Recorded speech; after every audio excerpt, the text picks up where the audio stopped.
welcome to the deep dive. Thinking about striking out on your own, maybe you've got that itch to build something from the ground up, call your own shots. Or maybe there's just that one idea that keeps nagging at you. Exactly. That entrepreneurial spark, it's a powerful thing. It really is. Often comes from a real desire for change or just to create something. So for those of you tuning in feeling that pull, well, we're about to unpack some essential steps. Right. Because our mission here in this deep dive is to pull out the really important bits for anyone thinking about starting a business. We've got this great comprehensive guide, and we're going to try and boil it down to what you absolutely need to get started. Yeah, because the sheer thought of it can feel, well, overwhelming. Like climbing a mountain, maybe? Well, totally. So much to consider. So our goal is to break that climb down, make it manageable stages, give you a clearer path forward. Without getting completely lost in all the details. Jack. Okay, let's dive in then. The guide starts somewhere really fundamental. It's about understanding why. Why do you actually want to do this? It's not just about the cool idea, is it? It's deeper. What's driving you? That initial self-reflection, it's like laying the foundation, isn't it? Absolutely. The guide mentions some common drivers.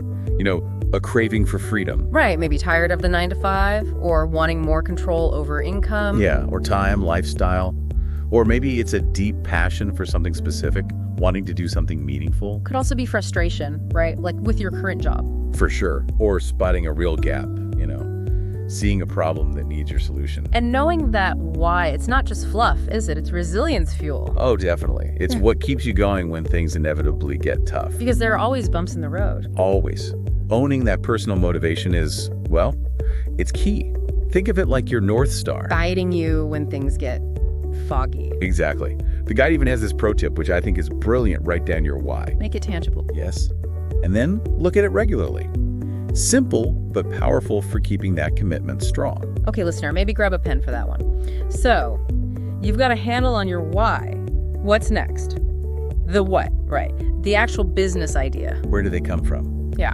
Well, the guide points out that the best ideas, they tend to solve problems. Or fulfill desires, or just offer a much better way of doing something that already exists. Right, and it suggests shifting your perspective, becoming a problem spotter. How do you do that? Asking yourself some good questions. Yeah. Like, what do people always ask you for help with? Ah, okay. Your natural talents. Exactly. Or what frustrations do you experience day to day? Chances are others feel them too.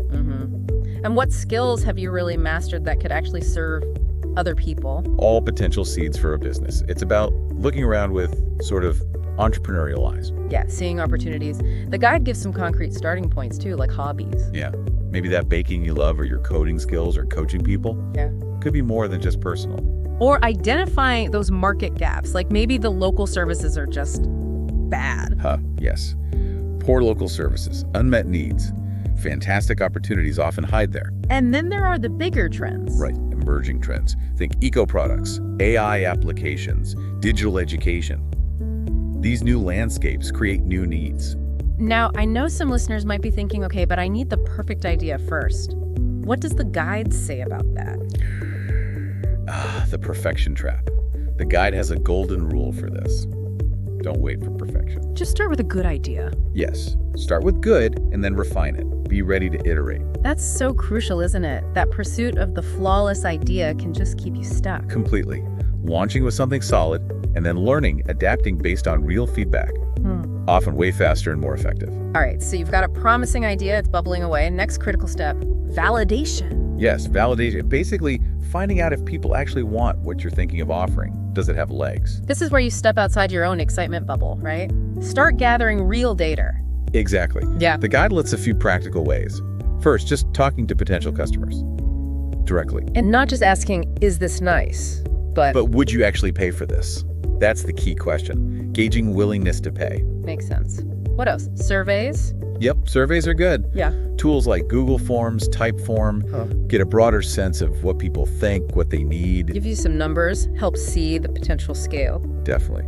The guide also suggests, interestingly, analyzing your competition. Oh, not as a threat. Well, yes, but also as evidence. If others are making money in a similar space, it actually shows a market exists. It's a positive sign in a way. That's a really useful reframe. I like that. What about testing interest more directly? Yeah. Creating a simple landing page, even before the product is fully built. Okay. To see if people sign up, express interest. Exactly. You measure concrete actions, like email signups. Yeah. That's a much stronger signal than just opinions. And the guide stresses feedback, right? Even the critical stuff. Oh, absolutely. Critical feedback is invaluable data. It's not personal rejection, it's information to make your idea better. Okay, validation, done, looking promising. Next up, the business plan. Sound a bit formal, maybe intimidating? It can sound that way, but the guide really stresses keeping it focused, concise, not a 100-page novel.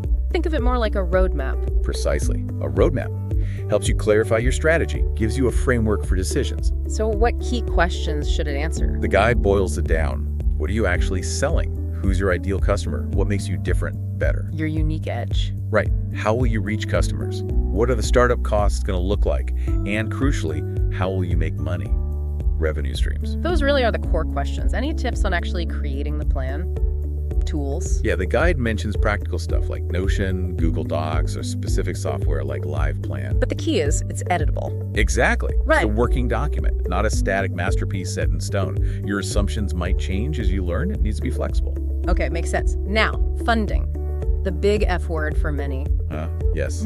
Often raises eyebrows. But the guide actually has some good news here. Which is? You don't always need a massive pile of cash up front, especially now with lean startup approaches being so common. That's empowering. So what are the options then? Well, the guide starts with bootstrapping, using your own savings, starting small, growing organically. Okay. What about asking people you know? Friends and family support is an option, but the guide cautions. Keep it professional. Treat it like a real investment. Have clear terms. Good advice. Avoid awkward Thanksgiving dinners later. Exactly. Then there's crowdfunding. Platforms like Kickstarter, Indiegogo. Right. You can raise funds and build a community at the same time. Yep. And then free money, grants and competitions. The dream. Though likely impetitive. Usually, yeah. And often have very specific criteria, but worth looking into. What about investors? Angels, VCs? For businesses with really high growth potential, yes. Angel investors use their own money, VCs manage pooled funds.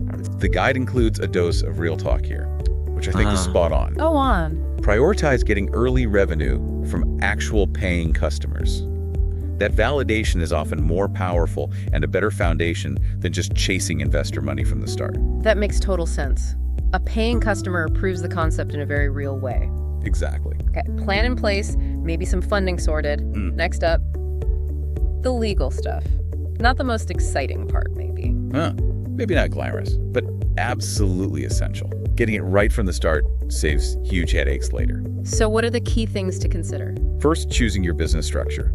Sole proprietorship, LLC, corporation.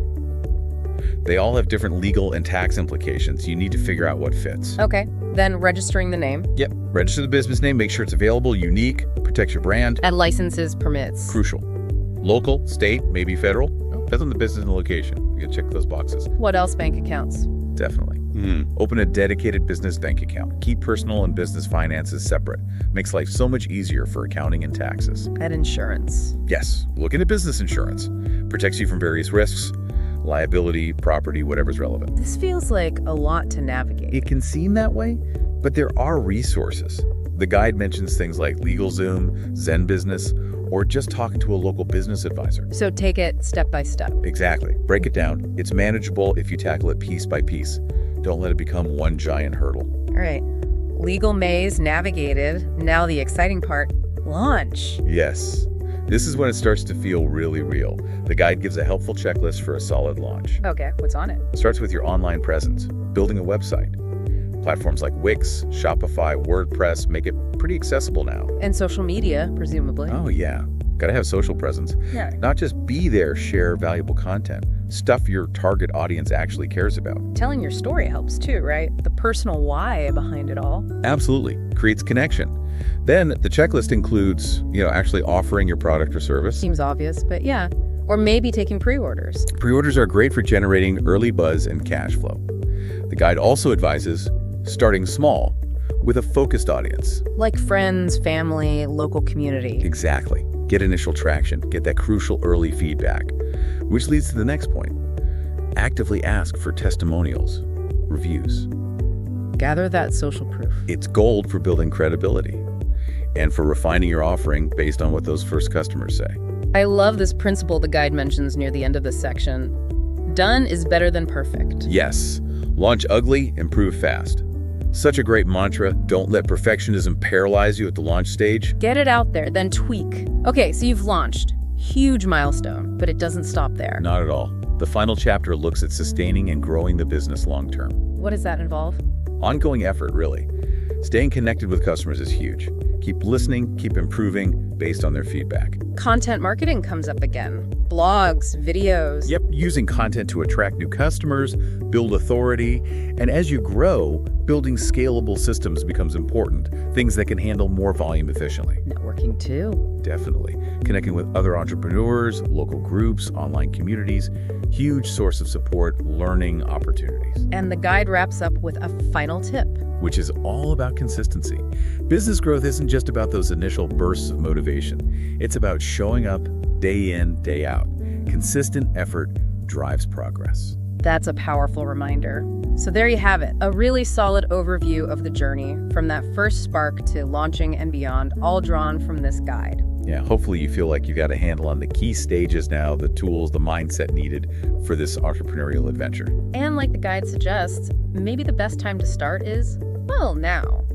Even if it's just a small step. Maybe jotting down that why we talked about, brainstorming a few ideas. Or even just sharing this deep dive with someone else you know who's been thinking about taking the leap. Absolutely. Just remember, building a business is a marathon, not a sprint. It's about learning, growing. Embracing the challenges, celebrating the wins. Exactly. That vision you have. Yeah. It's waiting for you to take action.